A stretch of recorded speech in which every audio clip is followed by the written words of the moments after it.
et populations de Ziguinchor et en mon nom propre, permettez-moi de vous souhaiter, comme le veut la tradition, la bienvenue dans notre ville. Il y a 10 ans, jour pour jour, le peuple sénégalais apprenait avec effroi la nouvelle de la disparition du bateau de Joola.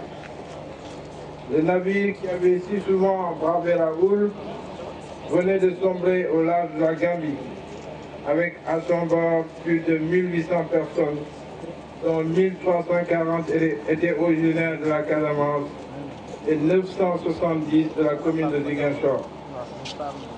Solidaire dans la souffrance, le peuple entier pleura les morts de la plus grande tragédie de l'histoire de notre pays et la plus grande catastrophe maritime mondiale.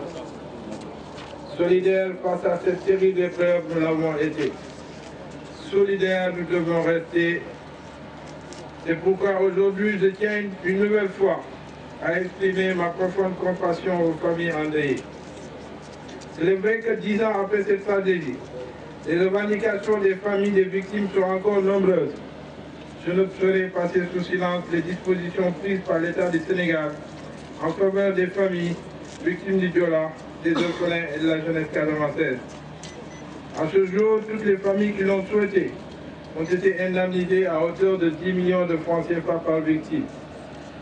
La loi votée en 2006 déclarant pupille de la nation les orphelins du Joola est entrée en vigueur il y a 1 an sous l'impulsion de Madame le ministre de l'Action sociale de l'époque, Madame Aminata Lo. C'est ainsi que 800 enfants, parmi lesquels 500 enfants du bateau de Joola, bénéficient d'une modique aide mensuelle de 20 000 francs. En 2003, 2 milliards de francs CFA ont été également logés au Fonds national de promotion de la jeunesse pour financer les projets de jeunes issus de la Casamance. Et en 2007, la 3e université du Sénégal a vu le jour ici à Ziguinchor, l'université de Ziguinchor. L'aménagement des gares maritimes de Dakar et de Ziguinchor, la mise en service en 2008 du bateau Aline Sitoé Diatta et le renforcement de la surveillance du transport maritime constituent également des acquis. 2 autres navires sont normalement attendus pour le courant de cette année. Ces initiatives sont à saluer, mais elles ne donnent pas le droit de coûter les attentes. Encore nombreuses des familles des victimes du Joola, ni celles de la Casamance, qui a été lourdement frappée par ce drame. Le devoir de mémoire est sacré. Aux personnes qui suggèrent qu'il est temps d'oublier ce qui s'est passé la nuit du 26 au 27 septembre 2002, je réponds qu'à l'instar des Américains, qui honorent chaque année la mémoire des victimes des attentats du 11 septembre 2001, et de nombreux autres peuples frappés par des tragédies. Les Sénégalais unis dans la diversité ne sauraient, sous prétexte de se débarrasser, vous pouvez se souvenir, se laisser aller à une certaine insouciance de ce qui s'est passé dans cette nuit-là. Si le malheur s'inscrit dans une certaine mesure dans la fatalité, les humains que nous sommes ont aussi un rôle à jouer dans les événements, qu'ils soient heureux ou malheureux. Se souvenir, c'est aussi prendre conscience de ce que chacun de nous peut faire pour éviter que le tel drame se reproduise. C'est pourquoi je soutiens entièrement l'idée d'ériger à Ziguinchor un musée mémorial. En tant que maire de cette ville, je m'engage à défendre ce projet. Les familles des victimes réclament la liste nominative complète des personnes décédées. Je trouve cette requête tout à fait légitime et réalisable.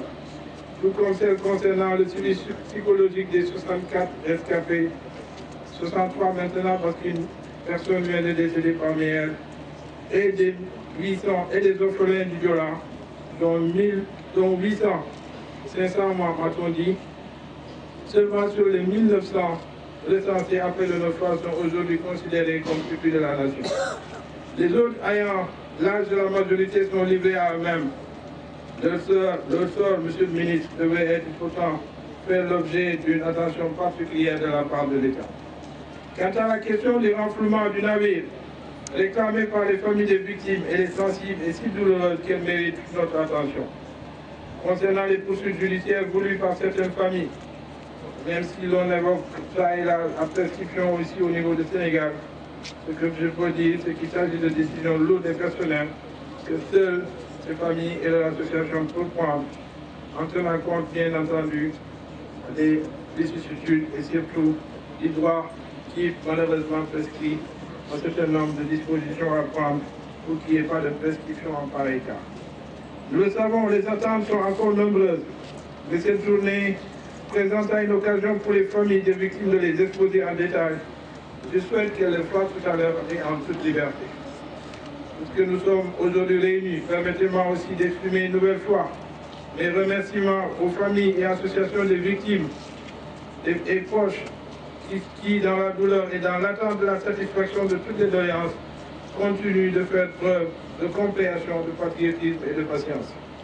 Mesdames et messieurs, monsieur le ministre, alors que nous commémorons ce 10e anniversaire du naufrage de Joola, je voudrais par ailleurs lancer un appel en direction des autorités, afin qu'elles reconsidèrent la question du désenclavement de la Casamance, qui est une des causes de ce drame, et particulièrement celle de la mise en service de moyens de transport sûrs et à des coûts accessibles pour les populations et pour les marchandises.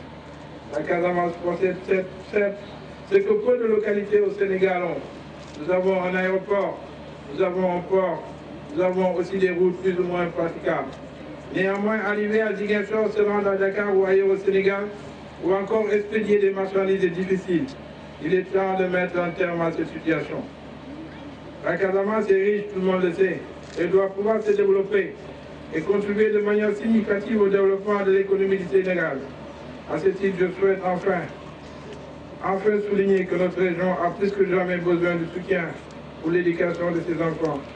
La nuit du 26 au 27 septembre 2002, nous avons perdu plus de 400 élèves et étudiants. C'est toute une génération de jeunes qui auraient pu servir notre région et notre nation. Et pourquoi? Connaissant les difficultés d'orientation que rencontrent nos bacheliers, je voudrais, monsieur le ministre, lancer ici un appel en faveur du renforcement de la capacité d'accueil de l'université de Ziguinchor et de l'amélioration de ses équipements. Pour terminer, monsieur le ministre, je tenais donc à le faire sans relever encore une fois le courage et la dignité des familles des victimes et sans demander à chacun et à chacune des personnes ici présentes d'avoir une pensée pieuse pour les disparus et de continuer à prier pour elles. Je vous remercie pour votre attention.